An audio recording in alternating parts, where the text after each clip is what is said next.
बिस्मिल्लाहिर्रहमानिर्रहीम।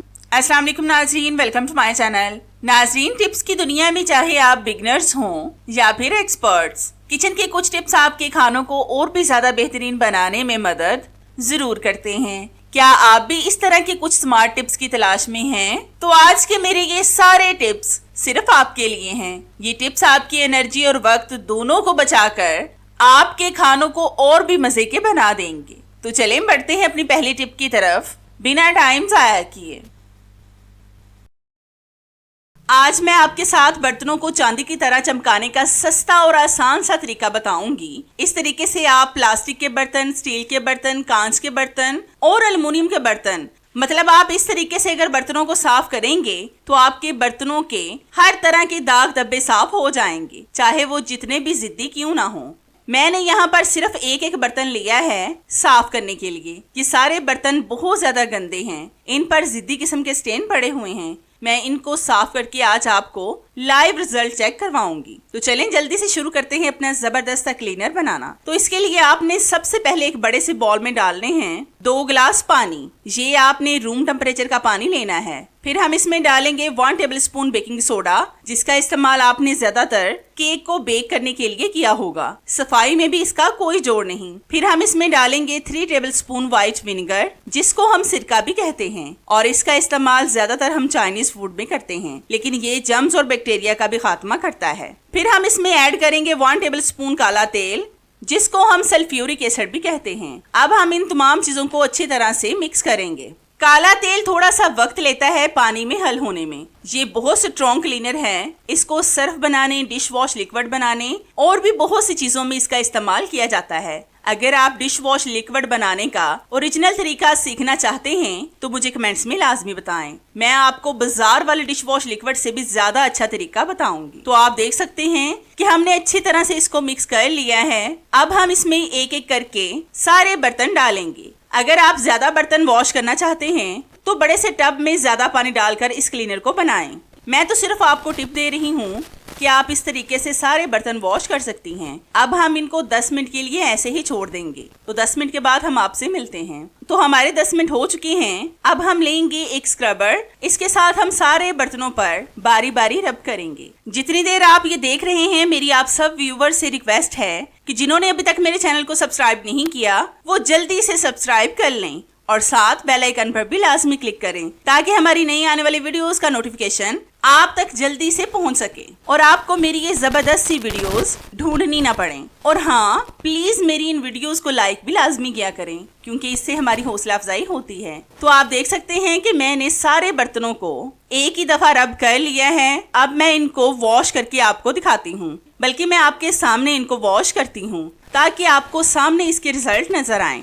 तो यहाँ पर मैंने साफ पानी लिया है, इसमें हम इन बर्तनों को वॉश करेंगे। आप बस देखते जाएं कि बर्तन कैसे चमक रहे हैं। ये रिजल्ट आपके सामने है। जितने भी बर्तनों में स्टेन्स थे वो मुकम्मल साफ हो गए हैं। अगर आपके भी बर्तनों में जिद्दी किस्म के स्टेन पड़े हैं तो आज ही मेरी इस टिप को फॉलो करें। आपको इसके रिजल्ट 100% मिलेंगे। और आपको मेरी ये टिप कैसी लगी मुझे कमेंट्स में लाजमी बताएं। नाज़रीन, ये टिप मेरी आज आपकी बहुत बड़ी प्रॉब्लम को सॉल्व करने वाली है। तो यहाँ पर मैंने लिया है लहसुन। इसको हम ग्रेट करेंगे ग्रेटर के साथ। मुझे लहसुन कम चाहिए, इसलिए मैं सिर्फ इसकी 2 कलियों को ग्रेट करूंगी। आज हम लहसुन का बहुत अच्छा इस्तेमाल करने वाले हैं, जो आपने आज से पहले कभी भी नहीं देखा होगा। तो हमने लहसुन को ग्रेट कर लिया है। अब हम लेंगे 4 से 5 लौंग और इनको हम मोटा मोटा सा कूट लेंगे। तो मैं इनको कूट कर आपको दिखाती हूँ। तो आप देख सकते हैं कि हमने लौंग को कूट लिया है। अब हम लेंगे एक रुई का बड़ा सा टुकड़ा। इसमें हम लौंग और लहसुन को डालकर बत्ती बनाएंगे। मेरे पास लौंग थे, मैं इसका इस्तेमाल कर रही हूँ। अगर आपके पास कपूर हो तो आप एक गोली को पीस कर इसका भी पाउडर डाल लें, उससे आपको ज्यादा फायदा होगा। मेरे पास इस वक्त कपूर की गोलियां खत्म हुई थीं, इसलिए मैंने इनका इस्तेमाल नहीं किया। अब हम लेंगे एक दिया, इसमें हम इस बत्ती को रखेंगे और फिर सरसों का तेल डालेंगे।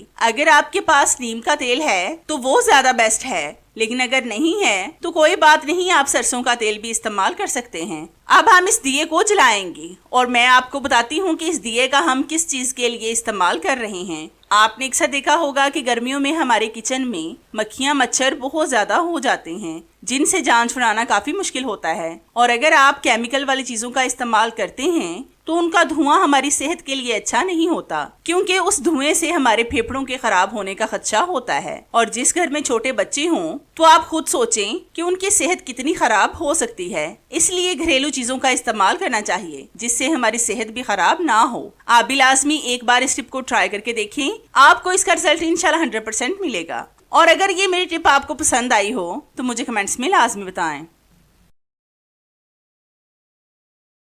आपने अक्सर देखा होगा कि अक्सर जब हम कांच की चूड़ियां पहनते हैं तो वो टूटकर हमारे हाथ पर लग जाती हैं, क्योंकि अगर चूड़ियां छोटी हों और हम इनको पहनने की कोशिश करें तो अक्सर ये टूट जाती हैं, जिससे हमारे हाथ जख्मी हो जाते हैं। आज मैं आपको 2 तरीके बताऊंगी, एक छोटी चूड़ियों को पहनने का और दूसरा इनको उतारने का, जिससे आपके हाथ भी बिल्कुल सेफ रहेंगे। तो इसके लिए आपने लेनी है एक सॉक्स, इसको आपने अपने हाथ पर लगाना है। सॉक्स आप नई भी ले सकते हैं और पुरानी भी, जो भी आपके पास मौजूद हो, इस तरह से हाथ पर लगा लें। जब आप हाथ पर सॉक्स लगा लें फिर आपने चूड़ियां पहननी हैं। इस तरह से अगर आप छोटी चूड़ियां भी पहनेंगे तो भी आपके हाथ पर आसानी से चूड़ियां आ जाएंगी। अब मैं आपको बताती हूँ कि अगर आपने छोटी चूड़ियों को उतारना हो तो आप कैसे उतारेंगे। तो इसके लिए भी आपने सॉक्स को पहनकर चूड़ियों को सॉक्स के ऊपर करके आपने ऊपर से चूड़ियों को आहिस्ता आहिस्ता उतार लेना है। इससे भी ना तो आपकी चूड़ियां टूटेंगी और ना ही आपके हाथों पर लगेंगी, क्योंकि अगर चूड़ियां टूट भी जाएं तो भी आपके हाथ पर ये नहीं लगेंगी। सॉक्स की वजह से हमारे हाथ सेफ रहेंगे। तो है ना ये दोनों कितनी जबरदस्त सी टिप्स, जिनसे आपको बहुत ज्यादा फायदा होगा। ये दोनों टिप्स मेरी आपको कैसी लगी मुझे कमेंट्स में लाजमी बताएं।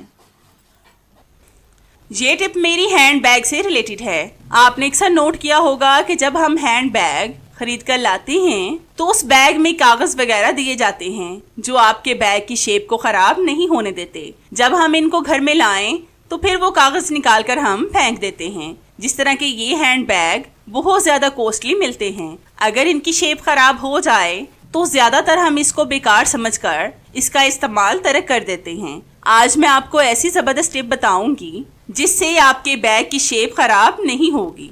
मैं तो वैसे भी जब भी नया बैग लूं तो उन कागजों को संभाल कर रखती हूँ, क्योंकि घर में आम मेरे पास हल्का फुल्का बैग होता है। जब मुझे कहीं पर जाना हो तो अच्छे वाले बैग का यूज करती हूँ और फिर नए बैग को वैसे ही पैक करके रख देती हूँ। अगर आप कागज वगैरह को संभाल कर नहीं रखते तो आपने लेने हैं पुराने दुपट्टे या फिर कोई भी पुराने कपड़े के पीस, उनको आपने बैग के अंदर रखना है। जिन कपड़ों का आप इस्तेमाल ना करते हो, जब आप इस तरह से बैग में कपड़े डालेंगे तो भी आपके बैग की शेप खराब नहीं होगी और आपको नया बैग खरीदना नहीं पड़ेगा। इस तरह से भी आपकी बहुत सी बचत होगी। तो है ना ये भी कितनी जबरदस्त और आपके फायदे की टिप। अगली टिप मेरी कॉटन के कपड़ों से रिलेटेड है। अक्सर जब हम गर्मियों में कॉटन के कपड़े प्रेस करते हैं तो हमारा बहुत सा वक्त जाया हो जाता है।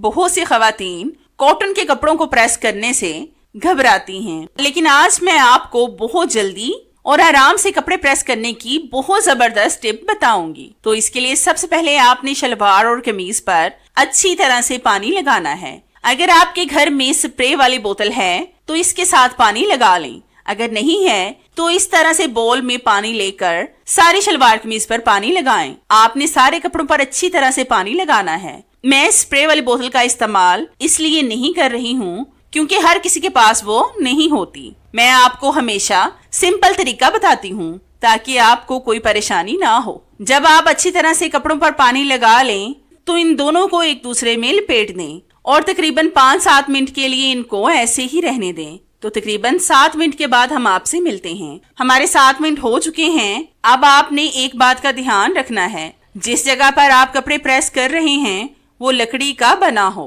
या फिर आयरन टेबल हो, मतलब सख्त जगह हो। फिर आपने उस पर 3-4 कपड़े बिछाने हैं ताकि वो जगह थोड़ी सी मोटी हो जाए। अब आप आयरन को गर्म करके इसके साथ कपड़े प्रेस करें। ये बहुत आसान तरीका है कपड़ों को प्रेस करने का। मैं भी इसी तरीके से कपड़ों को प्रेस करती हूँ। इस तरीके से बहुत आसानी से कपड़े प्रेस हो जाते हैं। तो मैं कपड़ों को प्रेस करके आपको दिखाती हूँ। तो आप देख सकते हैं कि हमने कपड़ों को प्रेस कर लिया है और आप देखें कि हमने कितने अच्छे तरीके से कपड़ों को प्रेस किया है। आप भी एक बार मेरे तरीके से कपड़ों को प्रेस करके देखें, फिर आप अपने कपड़ों को धोबी के पास बिल्कुल भी नहीं भेजेंगे। तो है ना कितनी जबरदस्त और आसान सी टिप। ये टिप मेरी आपको कैसी लगी मुझे कमेंट्स में लाजमी बताएं।